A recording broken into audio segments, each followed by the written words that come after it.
is Gail from Bernina of Naperville, and I hopped on over next door to have some lunch at Maison Manila. And Erika Mulvenna was here today, and she taught a color play class with us, but I wanted to take advantage of having to just have a little chat with her so I could introduce you to her and all of the things that she's been up to during COVID, since she, transitioned to being a freelance color and quilt instructor. So Erika, tell me, what has it been like in this post-pandemic world? Oh my gosh. Well, first of all, I don't think we're really post-pandemic. Well, thank you for reminding me. I'm trying to forget about it, but... Yes, I did go through a transition from working at BERNINA to being self-employed. Yes. So it's been something that I wanted to do for a long time, and it kind of gave me the push to get out there and do it. And my kind of mission in teaching is to really help people understand a little bit about color and really how our vision affects our color. Sometimes our vision has limitations and causes things to look a certain way and we don't realize it, and how people can just make a little bit better color choices in their sewing projects, not just quilting, but like making clothing or crafts as well. And I think that is I think I'm good at picking color, and then somebody will look at it and be like, really? That's what you're picking? But there are basic principles that you would look at for color, but you have just such an eye for it. So, without really diverting the conversation or anything, but your photography, your sewing room, your studio is phenomenal. And I just am I will never have a studio that looks like yours, because you know why? I have to crap something in everywhere, but it's clean, the color pops are spot on. So what do you have any tips and tricks or tools or anything that you use in order to yeah, I feel like people have different approaches to color, and some people come to it naturally. Like, you have friends that everything that they wear looks awesome, even though sometimes they might pair colors together and you're like, I never thought that would look good, but it looks awesome on you. I think some people have a natural eye for that, and some people who need a little help go the way of using color theory, right? And so the way that I teach is to teach some of the, you could call them tricks of the trade that go along with color theory. Ways to find pleasing color combinations using a color wheel, understanding some of the basic laws of colors that naturally look good together. So color theory, are you talking about complementary colors on the color wheel? Yeah. And supplementary, and you have to have cool palette but a pop of a hot palette, that kind of thing? Oh, yeah. So that's color theory is this big term that means a lot of things, but that is what I'm talking about. And yes, using a color wheel to look at color combinations, color harmonies, and understand some of the tricks that you could use. I call them tricks, but they're really just the laws of the way that the colors look put together. How did you get started with this? I first learned about color theory when I was studying art, and we used a color wheel to learn how to mix pigments together when we were painting or dyeing fabric. I have a fiber arts degree, so I did a lot of dyeing my own fabrics, printing my own patterns, that kind of thing. And then when I started to quilt, patchwork quilting, which I'd never done before, 2010, I'm gonna say, somewhere around there. I was using colors that I wasn't making the fabric, right? I was buying solid colors, or I had colors in my stash. And it was totally odd to me to try to make a color combination when I wasn't dyeing and printing all the fabrics myself. I was and I would see other people do it online and be like, why does that look so awesome? So I decided to revisit color theory at that point and see if it could help me. And it ended up taking me on this super long journey, because when I first looked online at color theory stuff, the stuff I saw was really contradictory. Some people were like, you can use this, and other people were like, don't use that, it's a lie. And I was like, I don't want to do anything wrong. So I started to read. I reread some books that I read in college. And I went back and started reading some earlier books, because every book I read was like, oh, they're talking about this earlier person or artist or color theorist. I should see what they have to say. And I would read their book. And it would, so I actually started with a book that's 300 years old and then read in order all of these other books. And it really helped me understand where our ideas come from and where we've been. And yes, how to use color theory to make better color choices. I think that people just don't know where to get started. Just like there's so many quilt fabrics, then there's so many colors, and then, you know, it's, oh my gosh, it's always so challenging for sure. Yeah. But then there are just some people that just love all color. I love all color, and I'll put it all in a quilt too. Yeah. You know, and I guess we can do those things as long as there's contrast and scale and oh my gosh. Well, we'll have to. I need your class. I need your class. So I can have an intellectual conversation with you, Erika. Yes. But okay, so we have the color thing that you're doing and all of that. But I also want to do a shout out. So you know how I like my old BERNINAs in my museum and all of this stuff.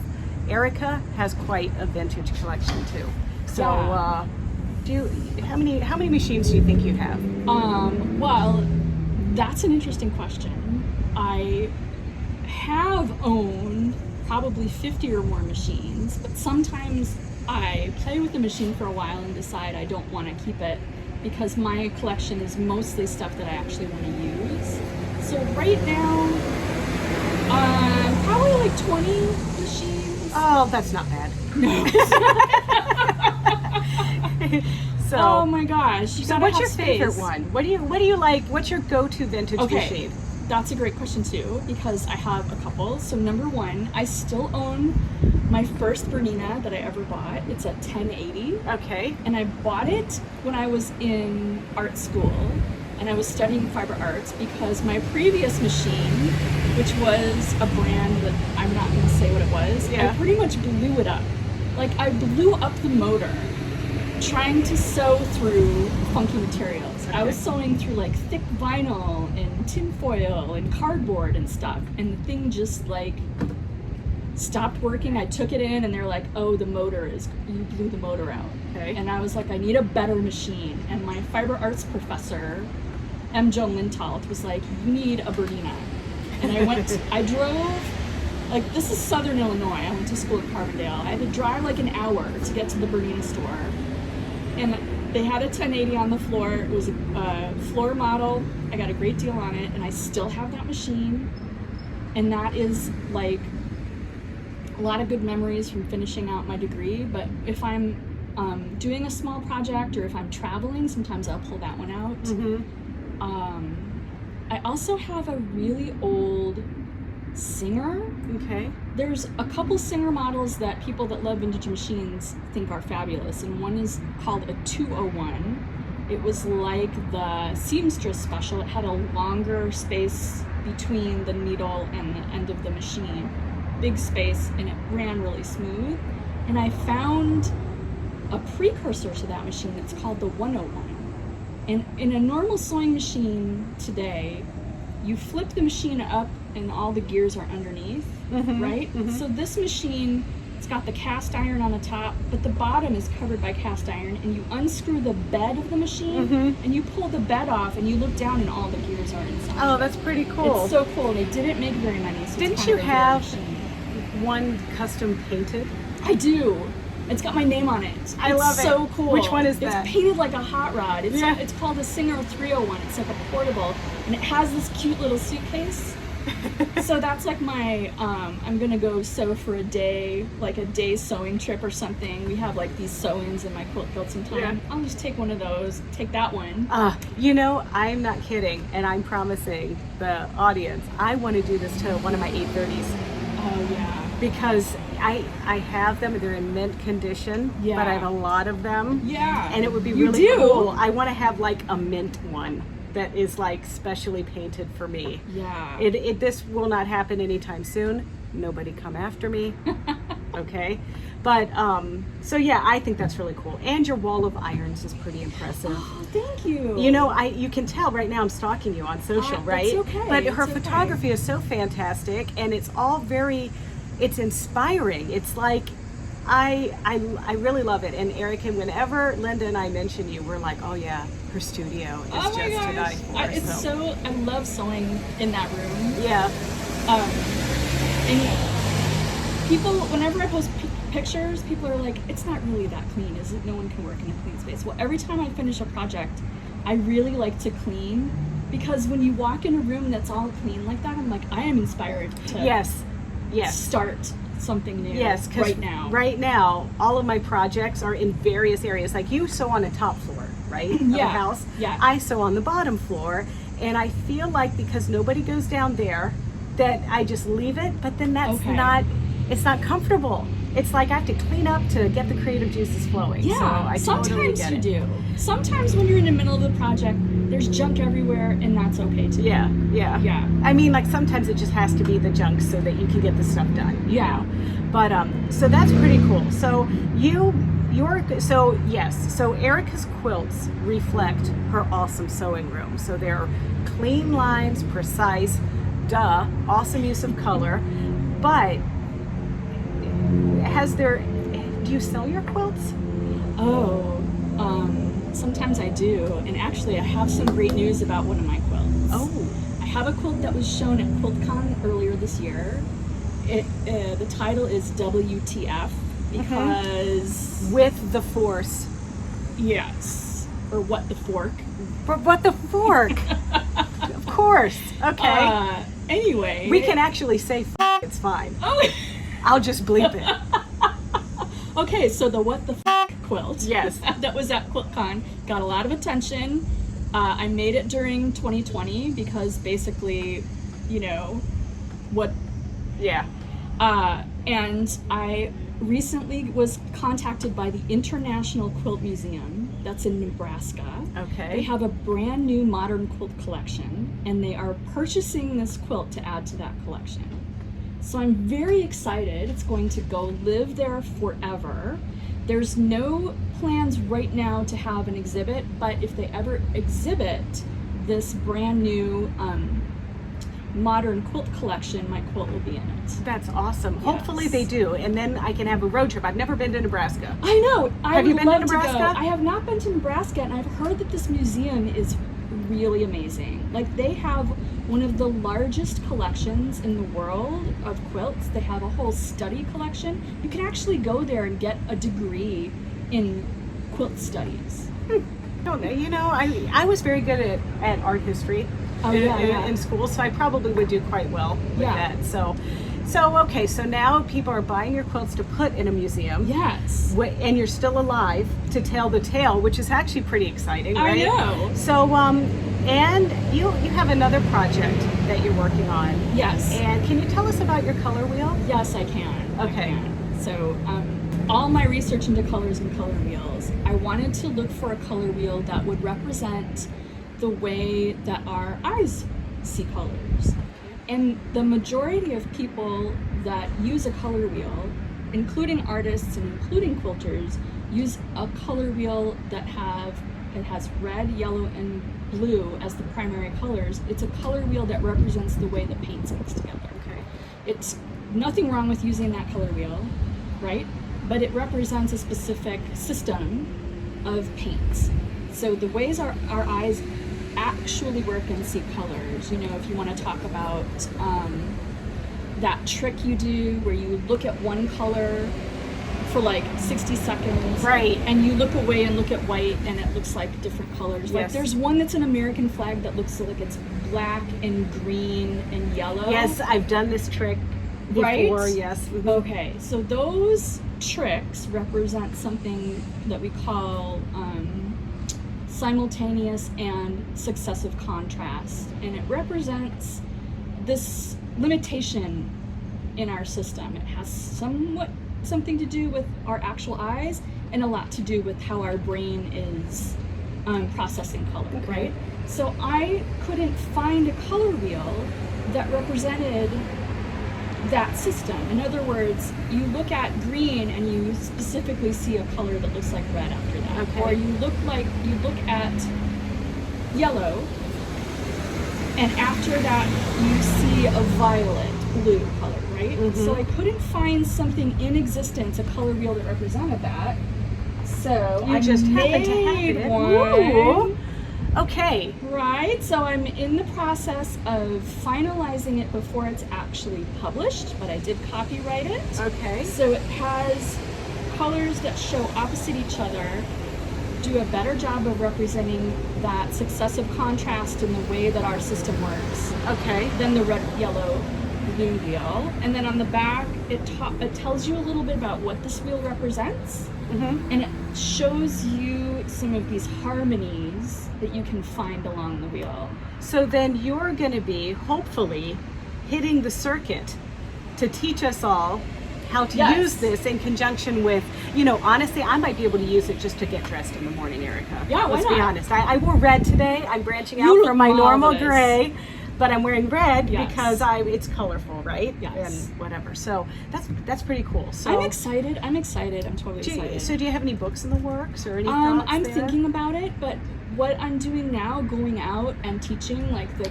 color class that I just taught at your store, which Yeah. was really fun. It's helping me connect with people and get to know better, like what is it that they need, and when I'm teaching them, like what are the best takeaways for them, or what would they like to learn differently. And I feel like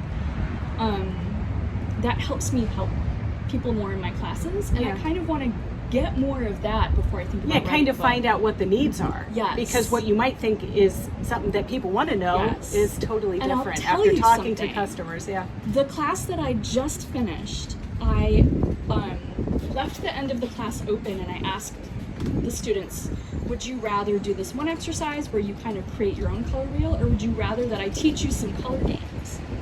And they were like, yes, color games. So we did these totally fun color games. I'll tell you one. Okay. I can tell everyone one. And this is, you can take any color wheel, like your red, yellow, blue, or the visual contrast color wheel, and you choose what color you want to be top, right? And so you would number that one, and you number going around the wheel, 2, 3, 4, 5, 6, 7, 8. This color wheel has 16 colors, and the regular red, yellow, blue color Yeah. wheel has 12 colors. So how many colors you have, you use a random number generator. We used random.org, Yes. and I input one and the number of colors on the wheel, and I told the whole class, okay, you choose the color that you like best, and that will be your number one, and then number them around, right? And then I chose numbers at random, and they pulled colors to make a color combination. Okay. And some of the students were like, this is cool, I love the way this looks, right? Yeah. And some of the students were like, this is awful. I do not like the way these colors pull together. But because they started at a different color at the top at number one, all of their combinations were different. Yeah. But it's a good way to kind of see what works that you might not think of out of the box, right? Totally. And Yeah.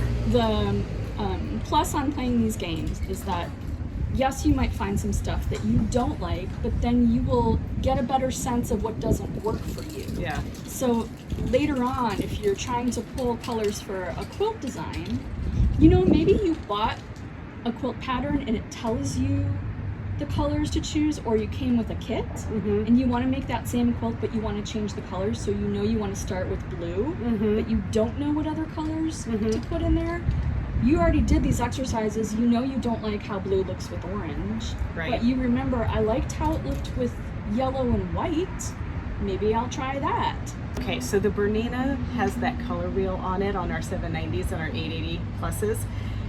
I almost need you just over my shoulder to tell me how to configure this stuff to Oh my make the gosh. threads look right.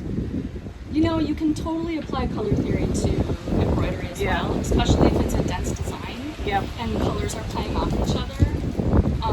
You can totally think about how color theory would affect your choices. I did it once. We were stitching these little mermaids out, and they were very mauve and teal, and I wanted them to be more Ariel-esque, and I had to pick how to shade for Kelly green rather than tealy green, and I used my Bernina, but I didn't know what I was doing, and I was just dragging a bunch of little dots around. Oh my but gosh. I can see using potentially Yes. some of these games to Yeah. make that, to improve Yeah. that. So so if somebody else wants to find you in their area, you Yeah. know, some of our folks are not in Illinois, they're all over the place. Like, Yeah. how would they contact you in order to get you at their guild or their store or whatever? You can find me at my blog, and you can just do an internet search for my name, Erika Mulvenna blog, It's right up here. or the actual address of my blog is sewsitall.blogspot.com, which is kind of long. Okay, Sewsitall yeah. is SEWSITALL. Okay. We'll remember that. It's fine. Yeah. We'll have a link in the description of this video. We also have a little page on Erika on our BERNINA of Naperville website, and you can see that there. And you know, you can always call the store or whatever, and we'll let you know about it. But Erika, you. hey, thank you so much for having a chat. I really appreciate it. It's you for good having to me. see you. I know. On a side note, I've known Erika for quite some time. When I first met her, she was expecting a baby, and now that baby is like driving. She's turning 14 in a few Okay, months. she's not driving yet. Oh my gosh, has it been that long? Yeah, it was during the Oh. BERNINA,